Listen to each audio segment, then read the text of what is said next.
¿Qué tal, mis hermanos? Bienvenidos al capítulo número 78 de esta serie llamada El deseado de todas las gentes y vista o analizada desde lo que es la doctrina de Dios. El capítulo de hoy se titula El Calvario. A partir de hoy, contando este como el primero, quedan solamente 10 capítulos y como el título lo indica, quizás es uno de los capítulos donde más emociones nos hace recorrer en el cuerpo, que más enseñanzas también nos deja acerca del carácter de Dios. Y la verdad es ver, o sea, analizar este capítulo tiene que ser un antes y un después en cada una de nuestras vidas. Esta información no puede ser una información más. Tiene que hacerse carne en todo lo que son sus enseñanzas.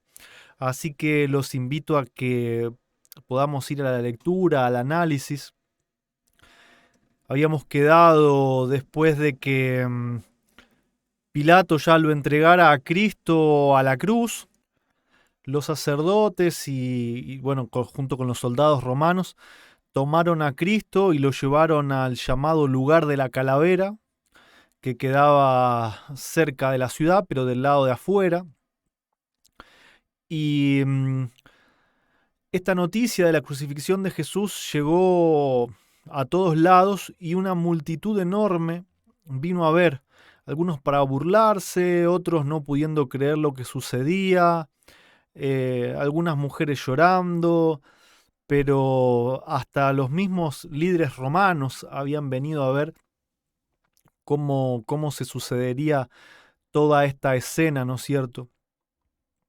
Y bueno, nos relata todo lo que es el camino hacia la cruz, cómo Cristo había padecido 2 azotes, la corona de espinas, no había comido desde antes del Getsemaní y era costumbre a todos los malhechores que iban a ser crucificados que ellos mismos llevaran su cruz hasta el lugar de la crucifixión, pero las fuerzas físicas de Jesús desfallecieron, intentaron 2 veces, pero las 2 veces se desmayó, se cayó por el peso.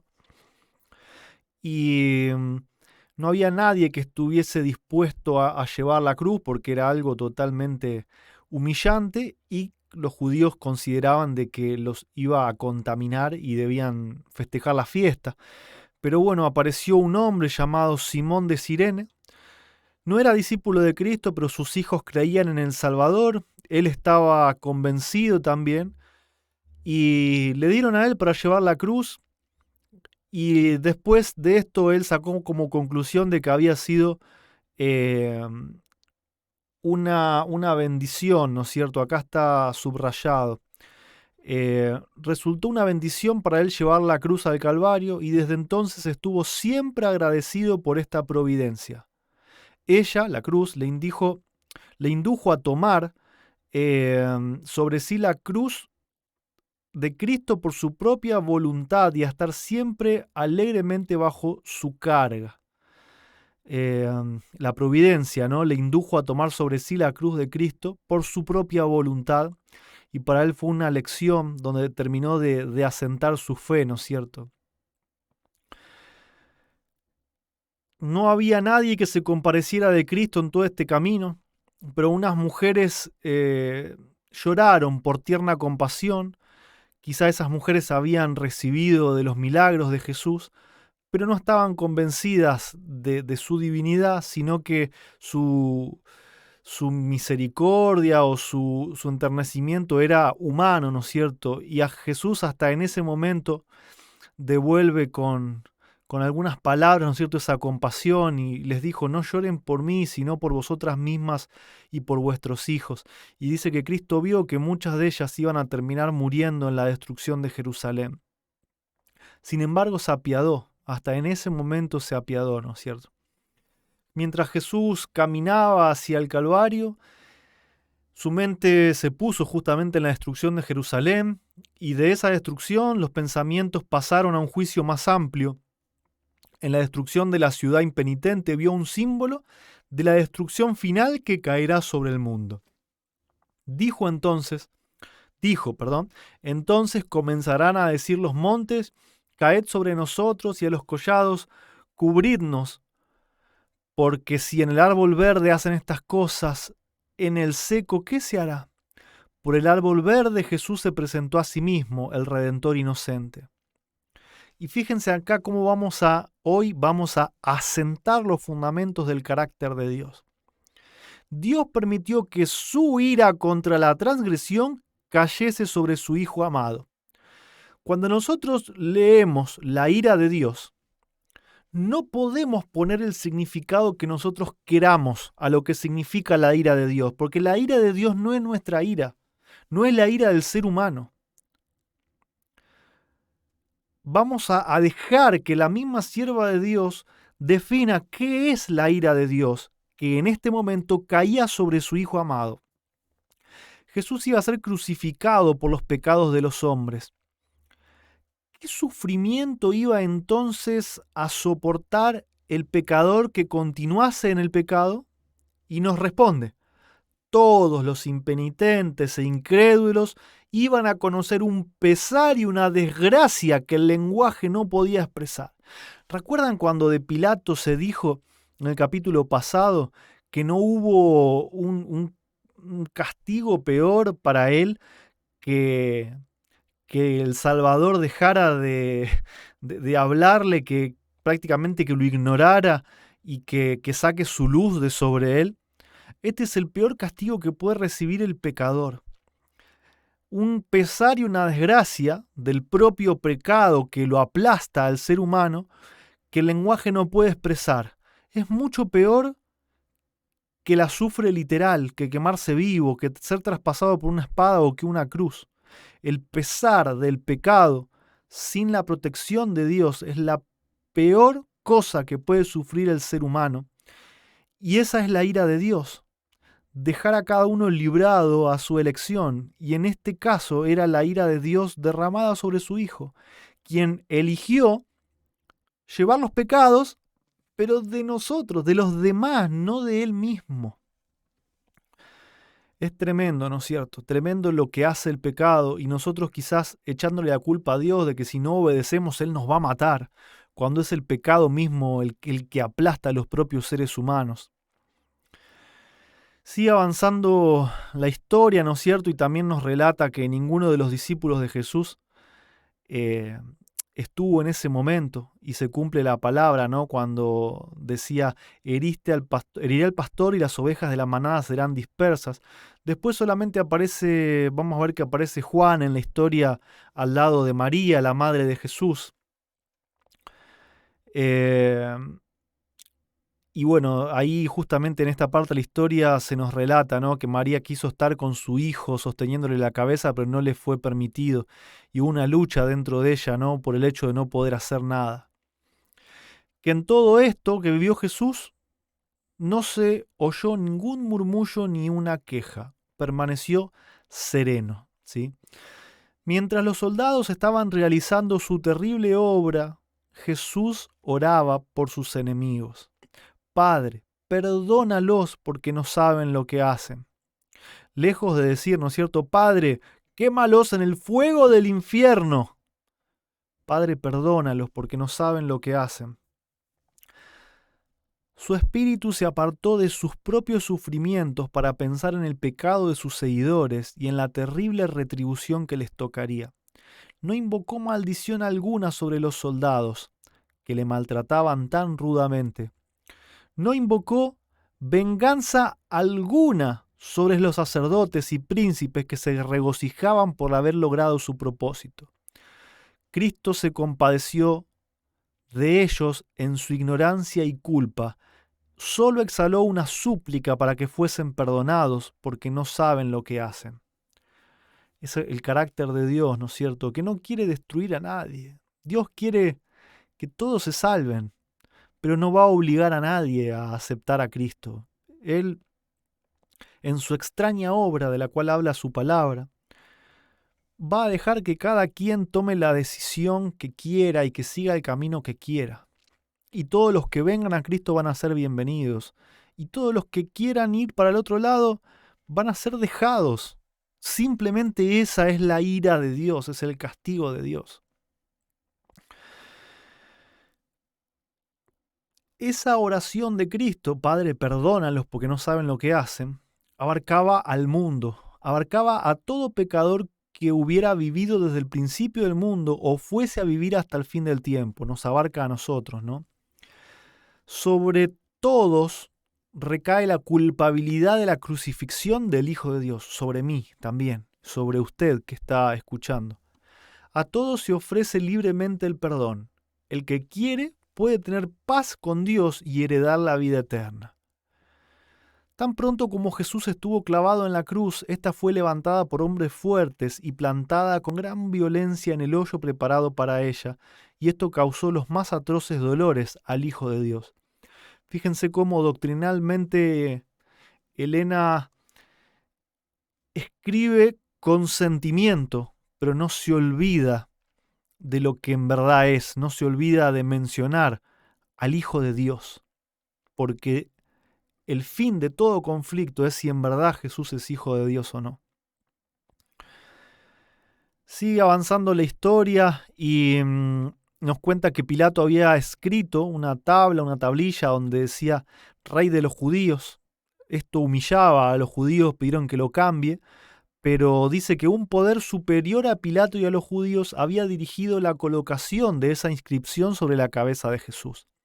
En la providencia de Dios tenía que incitar a reflexionar e investigar las Escrituras. El lugar donde Cristo fue crucificado se hallaba cerca de la ciudad. Miles de personas de todos los países estaban entonces en Jerusalén y la inscripción que declaraba Mesías a Jesús de Nazaret iba a llegar a su conocimiento. Era una verdad viva, transcrita por una mano que Dios había guiado. La cruz, el mensaje de Jesús como Hijo de Dios, como Mesías, iba a ser un mensaje para todas las generaciones, incluso hasta hoy. Sigue comentando la sierva de Dios, ¿no es cierto?, que en ocasión del bautismo y la transfiguración se había oído la voz de Dios proclamar a Cristo como su Hijo. El mismo Padre dijo: es mi Hijo amado. Nuevamente, precisamente antes de la entrega de Cristo, el Padre había hablado y atestiguado su divinidad. Pero ahora la voz del cielo callaba. Ningún testimonio se oía en favor de Cristo. Solo sufría los ultrajes y las burlas de los hombres perversos. Si eres Hijo de Dios, decían, desciende de la cruz, sálvate a ti. Si este es el Mesías, el escogido de Dios. En el desierto de la tentación, Satanás había declarado: si eres Hijo de Dios, di que estas piedras se hagan pan. Si eres Hijo de Dios, échate abajo, desde el pináculo del templo. Y Satanás, con ángeles suyos, en forma humana, estaba presente al lado de la cruz. Satanás hasta último momento tentaba a Cristo para que él desconociera que era Hijo de Dios.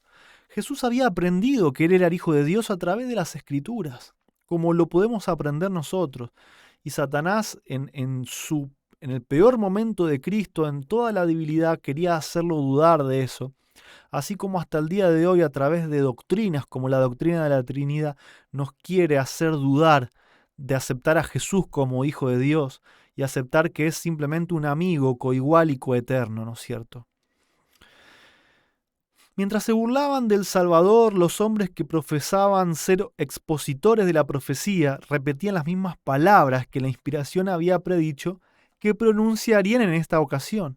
Sin embargo, en su ceguera no vieron que estaban cumpliendo la profecía. Los que con irrisión dijeron: confío en Dios, líbrele ahora si le quiere, porque ha dicho: soy Hijo de Dios.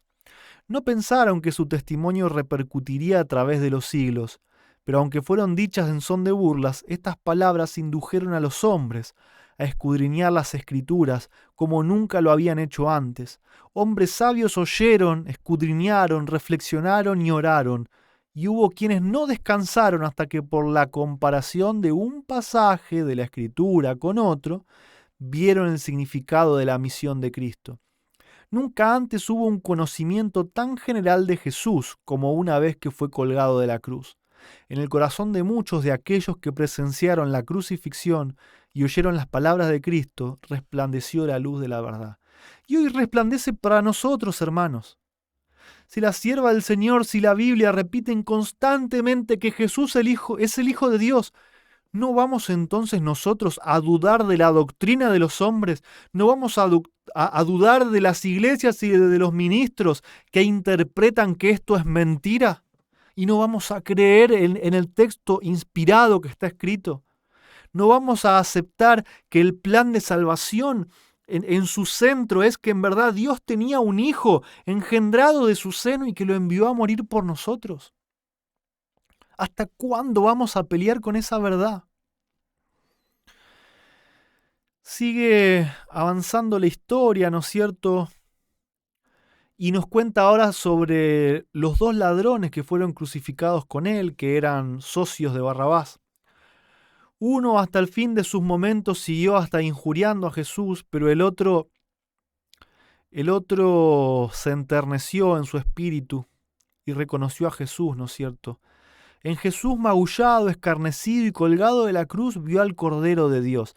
Cuando todo el resto se había borrado, hasta sus mismos discípulos dudaban en ese momento que por haberse dejado morir, entonces no sabemos ya si es divino o no. Ese ladrón vio al Cordero de Dios que quita el pecado del mundo. La esperanza se mezcló con la angustia en su voz, mientras que su alma desamparada se aferraba de un Salvador moribundo. Señor, acuérdate de mí, exclamó, cuando vinieres en tu reino. Prestamente llegó la respuesta. El tono era suave y melodioso, las palabras llenas de amor, compasión y poder.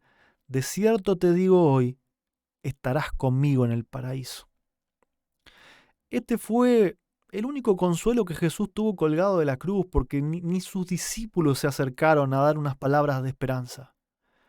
Mientras todos lo escupían, lo insultaban, se burlaban, hubo una sola persona que lo reconoció como Señor. Y fue este ladrón miserable, que se merecía quizás esa muerte, que él mismo estaba resignado a esa muerte, pero que se rindió a Cristo y lo reconoció como Señor, aún en el peor momento de Cristo, cuando estaba siendo crucificado en una muerte que era humillante, que era reservada para los peores de los ladrones. No era una muerte digna. El Señor de gloria estaba muriendo en rescate por la familia humana. Al entregar su preciosa vida a Cristo, no fue sostenido por un gozo triunfante. Y fíjense que lo que describe ahora es lo que el pecado produce en el ser humano. Pero el punto acá es que este pecado Cristo decidió llevarlo sobre sí voluntariamente. Y es tu pecado y es el mío, no era el de él. Sin embargo, lo llevó. Todo era lobreguez opresiva. No era el temor de la muerte lo que le agobiaba, no era el dolor de la ignominia de la cruz lo que le causaba agonía inefable. Cristo era el príncipe de los dolientes, pero su sufrimiento provenía del sentimiento de la malignidad del pecado, del conocimiento de que por la familiaridad con el mal el hombre se había vuelto ciego en su enormidad. Cristo vio cuán terrible es el dominio del pecado sobre el corazón humano y cuán pocos estarían dispuestos a desligarse de su poder. Sabía que sin la ayuda de Dios la humanidad tendría que perecer, y vio a las multitudes perecer teniendo a su alcance ayuda abundante. Jesús muriendo estaba sufriendo por ti y por mí, y esa era su tortura. Ver a su creación, a sus hijitos, que se autodestruían. ¿Cómo podemos pensar en un Dios bipolar que después del carácter que nos está demostrando acá, mediante Cristo en la cruz, un día dice, voy a tirarlos a todos al lago de fuego? ¿Cómo podemos pensar eso del mismo Dios? entendiendo que en realidad cada uno cosecha lo que siembra y que el pecado es el que mata a las personas. Sobre Cristo como sustituto y garante nuestro fue puesta la iniquidad de todos nosotros. Fue contado por transgresor a fin que pudiese redimirnos de la condenación de la ley. La culpabilidad de cada descendiente de Adán abrumó su corazón.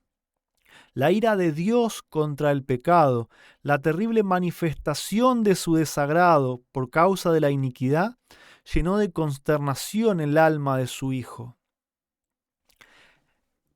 Fundamentemos los principios del carácter de Dios. La ira de Dios contra el pecado la recibió Jesús. Sigamos leyendo para ver qué significa la ira de Dios. Toda su vida Cristo había estado proclamando a un mundo caído las buenas nuevas de la misericordia y el amor perdonador del Padre. Su tema era la salvación aún del principal de los pecadores. Pero en estos momentos, sintiendo el terrible peso de la culpabilidad que lleva, no puede ver el rostro reconciliador del Padre. Al sentir el Salvador que de él se retraía el semblante divino, en esta hora de suprema angustia, atravesó su corazón un pesar que nunca podrá comprender plenamente el hombre. Tan grande fue esta agonía que apenas le dejaba sentir el dolor físico. Esto es la ira de Dios. El dejarte ir a tu propia decisión y que el pecado termine cortando todo vínculo con Él y te lleve a la más absoluta desesperación y a la muerte. Esto es la ira de Dios. Esto es recibir la ira de Dios, es lo que recibió Jesús. Jesús decidió llevar sobre sí el pecado. Por eso es que su propio Padre desde el cielo miraba cómo su Hijo se le iba, por su propia decisión, por amor a todos nosotros, y Él no podía hacer nada. Esa es la ira de Dios, no hacer nada frente a la decisión que cada uno toma. Después lo que destruye al hombre es el pecado mismo, no es Dios con su mano. Con fieras tentaciones Satanás torturaba el corazón de Jesús. El Salvador no podía ver a través de los portales de la tumba. La esperanza no le presentaba su salida del sepulcro como vencedor, ni le hablaba de la aceptación de su sacrificio por el Padre. Jesús perdió toda esperanza, se vio perdido, porque eso es lo que causa el pecado. Se vio absolutamente perdido, no podía ver nada más porque estaba completamente separado de Dios a causa de tu pecado y del mío. Temía que el pecado fuese tan ofensivo para Dios que su separación resultase eterna. A pesar de que los pecados no eran de Él, por haber tomado por su propia decisión tu pecado y el mío, Él pensó que eso lo iba a separar del Padre para siempre. Sintió la angustia, fíjense esto, sintió la angustia que el pecador sentirá cuando la misericordia no interceda más por la raza culpable. El sentido del pecado que atraía la ira del Padre sobre él como sustituto del hombre fue lo que hizo tan amarga la copa que bebía el Hijo de Dios y quebró su corazón. ¿Acaso no dice Apocalipsis, hablando en el contexto de la bestia y de la ramera, que Dios hará beber de la copa de su ira a todo el mundo? ¿Qué es la copa de su ira? ¿Cuál es esa copa que bebió Cristo? La separación del Padre. La separación del Padre. La aceptación de parte del Padre de la decisión de cada una de las personas de apartarse de Él. Esa es la copa amarga de la ira de Dios. Se llenó todo de oscuridad, los ángeles velaban sus rostros, la naturaleza misma parecía reaccionar o reaccionaba porque el sol no quiso brillar. Y en esa densa oscuridad se ocultaba la presencia de Dios. Hasta en la más oscura tiniebla, Dios está tratando de alcanzarnos, ¿no? Él hace de las tinieblas su pabellón y oculta su gloria de los ojos humanos. Dios y sus santos ángeles estaban al lado de la cruz. El Padre estaba con su Hijo. Sin embargo, su presencia no se reveló. Si su gloria hubiese fulgurado de la nube, habría quedado destruido todo espectador humano. En aquella hora terrible, Cristo no fue consolado por la presencia del Padre. Pisó solo el lagar, que en la Biblia es el lagar de la ira, el lago de fuego y azufre, y del pueblo no hubo nadie con él. Pisó solo el mismo lago de fuego y azufre que van a pisar los perdidos en el fin del tiempo, después del milenio. Es muy interesante que quizás ese lagar no es lo que nosotros entendíamos como de verdad una pileta de azufre derretido hirviendo donde Dios tira a los pecadores, donde hace que no se quemen en un instante, sino que queden vivos, sufriendo, torturándolos, hasta que alcancen a pagar cada uno de sus pecados. ¿En qué cabeza cabe creer en un Dios así, después de haber leído todo esto sobre cómo es su carácter? El lagar de la ira de Dios, el lago de fuego y azufre, es un estado personal que cada uno va a vivir cuando sus propios pecados lo aplasten por haberse alejado de la presencia de Dios y por haberse autocondenado. A la hora novena, las tinieblas se elevaron de la gente, pero siguieron rodeando al Salvador.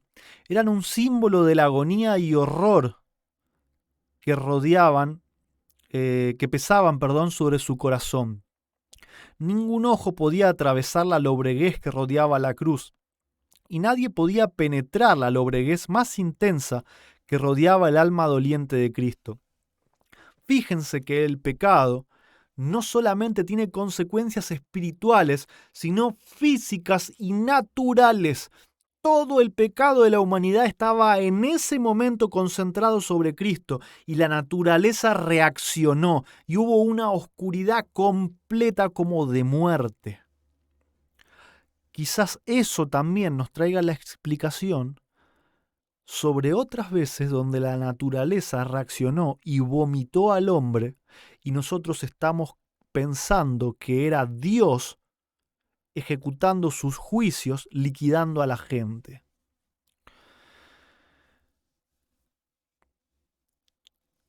Los airados rayos parecían lanzados contra él mientras pendía de la cruz. Entonces se exclamó, fíjense lo que exclama Jesús: Eloi, Eloi, lama sabactani, Dios mío, ¿por qué me has desamparado? Jesús estaba sufriendo la ira de Dios, estaba bebiendo de la copa de su ira. Cuando la lobreguez exterior se asentó alrededor del Salvador, muchas voces exclamaron, «La venganza del cielo está sobre él». Y tenían razón. Nada más que lo estaban malinterpretando, porque la venganza de Dios no es como la venganza del hombre. Dios había apartado su rostro de Cristo, porque Él estaba ocupando tu lugar y mi lugar. Esa es la venganza de Dios. Y la gente decía, son lanzados contra él los rayos de la ira de Dios porque se declaró ser hijo de Dios. Cierta parte de verdad y cierta parte de mentira. Los rayos de la ira de Dios estaban cayendo sobre Cristo, pero no como ellos creían. Y no por declararse hijo de Dios, sino por llevar el propio pecado de ellos. Muchos creían en él, oyeron su clamor desesperado. La esperanza los abandonó. Si Dios había abandonado a Jesús, ¿en quién podían confiar sus seguidores? ¿Cómo la humanidad se dio cuenta que Dios había abandonado a su Hijo en ese momento? Abandonado en cierto sentido porque Él estaba ahí. Estaba ahí. Dice que estaba en las tinieblas del Padre, pero que no se podía revelar, porque respetaba la decisión de su Hijo de llevar sobre sí el pecado. Y sobre el pecado Dios derrama su ira, que es dejar de proteger y mirar para otro lado. Pero hasta ese último momento tenemos un Dios de amor que va a estar mirando con absoluto dolor cómo cada uno toma su decisión de autodestruirse. Jesús tiene sed, le quieren dar vinagre, pero él, poniendo también las bases de la reforma pro salud, ese vinagre tenía una mezcla que hacía adormecer los sentidos, como una especie de anestesia, pero él sabía que tenía que tener una lucidez completa en ese momento para no caer en tentación. El Inmaculado Hijo de Dios pendía de la cruz. Su carne estaba lacerada por los azotes, aquellas manos que tantas veces se habían extendido para bendecir estaban clavadas en el madero. Aquellos pies tan incansables en los ministerios de amor estaban también clavadas a la cruz. Esa cabeza real estaba herida por la corona de espinas. Aquellos labios temblorosos formulaban clamores de dolor. Y todo lo que sufrió, las gotas de sangre que cayeron de su cabeza, sus manos, sus pies, la agonía que torturó su cuerpo y la inefable angustia que llenó su alma al ocultarse el rostro de su Padre, habla a cada hijo de la humanidad y declara: por ti consiente el Hijo de Dios en llevar esta carga de culpabilidad.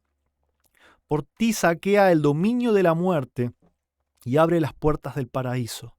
El que calmó las airadas ondas y anduvo sobre la cresta espumosa de las olas, el que hizo temblar a los demonios y huir a la enfermedad, el que abrió los ojos de los ciegos y devolvió la vida a los muertos, se ofrece como sacrificio en la cruz. Y esto por amor a ti. Él, el expiador del pecado, soporta la ira de la justicia divina, que es que el Padre vuelva su rostro. Y por causa tuya él se hizo pecado y recibió la ira de Dios. En silencio los espectadores miraron el fin de la terrible escena. El sol resplandecía, pero la cruz estaba todavía rodeada de tinieblas. Los sacerdotes y príncipes miraban hacia Jerusalén, y he aquí la nube densa que se había asentado sobre la ciudad y las llanuras de Judea. El sol de justicia, la luz del mundo, retiraba sus rayos de Jerusalén, la que una vez fuera favorecida. Y esto lo vamos a señalar con el color del Espíritu de Cristo. ¿Cómo es que Cristo estaba colgado de la cruz, pero la sierva de Dios nos dice que el sol de justicia y la luz del mundo retiraba sus rayos de Jerusalén? Es porque su vida divina seguía activa, trabajando con los hombres. Los fieros rayos de la ira de Dios iban dirigidos ahora contra la ciudad condenada. ¿Condenada por Dios o autocondenada? Cuando dijeron: César es nuestro rey, su sangre caiga sobre nosotros y sobre nuestros hijos. De repente la lobreguez se apartó de la cruz y en tonos claros como de trompeta que parecían repercutir por toda la creación, Jesús exclamó: consumado es. Padre, en tus manos encomiendo mi espíritu. Una luz circulló la cruz y el rostro del Salvador brilló con una gloria como la del sol. Inclinó entonces la cabeza sobre su pecho y murió. Entre las terribles tinieblas, aparentemente abandonado de Dios, Cristo había apurado las últimas heces de la copa de la desgracia humana. En esas terribles horas había confiado en la evidencia de que antes recibiera, de que era aceptado de su Padre. Conocía el carácter de su Padre. Comprendía su justicia, su misericordia y su gran amor. Por la fe confió en aquel a quien había sido siempre su placer obedecer, y mientras sumiso se confiaba a Dios, desapareció la sensación de haber perdido el favor de su Padre. Por la fe Cristo venció. Cristo conocía el carácter de su Padre y confió en su justicia, en su amor y en su misericordia. Y por las evidencias se dio cuenta de que Dios no lo estaba matando, de que el pecado lo estaba matando. El pecado que Él consintió en llevar. y que en realidad su padre estaba ahí, de que haberse alejado era una sensación solamente que el pecado producía en él, pero que su padre no lo quería abandonar. Su ira, la ira de Dios, es dirigida sobre el pecado. Por la fe Cristo venció. ¿Por qué por la fe? Porque en ese momento, en sus sentimientos, él no entendía por qué su padre parecía haberlo abandonado. Pero por la fe en las evidencias, Cristo venció. Todo era terror y confusión. En la ciudad, en Jerusalén, el sacerdote estaba por matar a la víctima. Recuerden que era la Pascua, era el sacrificio vespertino. El sacerdote tenía que sacrificar al cordero, pero el cuchillo cayó de su mano, enervada, y el cordero escapó. El símbolo había encontrado en la muerte del Hijo de Dios la realidad que prefiguraba. El gran sacrificio había sido hecho. Estaba abierto el camino que llevaba al Santísimo. Había sido preparado para todos un camino nuevo y viviente. Ya no necesitaría la humanidad pecaminosa y entristecida esperar la salida del sumo sacerdote. Desde entonces el Salvador iba a oficiar como sacerdote y abogado en el cielo de los cielos. Era como si una voz viva hubiese dicho a los adoradores: ahora terminan todos los sacrificios y las ofrendas por el pecado. Fíjense que no dice, la ley de Moisés es clavada en la cruz. Dice, ahora terminan todos los sacrificios y las ofrendas por el pecado. Y terminan los sacerdotes, porque Cristo es el sacerdote y el abogado. El Hijo de Dios ha venido conforme a su palabra. Heme aquí en la cabecera del libro está escrito de mí, para que haga, oh Dios, tu voluntad. Por su propia sangre, Él entra una sola vez en el santuario, habiendo obtenido eterna redención. No sé ustedes, pero yo estoy como petrificado. No puedo comprender el amor de Dios por nosotros, el amor de Cristo por nosotros. Pero si de una cosa estoy seguro, hermanos, es de estar empezando a comprender el carácter de Dios. Dios nunca le va a quitar la vida a nadie. Nunca va a tirar a nadie a una piscina de fuego y azufre para que se queme vivo. Hasta el último minuto de nuestras vidas Dios va a estar ahí, respetando nuestra decisión, haciendo su extraña obra de respetar el libre albedrío de cada uno. Y no elegir a Dios, que es la vida, significa elegir la muerte. Significa dar cada uno una sentencia sobre sí mismo y sufrir la muerte, que significa ser aplastados por el propio pecado. De eso estoy absolutamente seguro, y por fe estoy seguro en el amor de Dios aunque no lo entienda.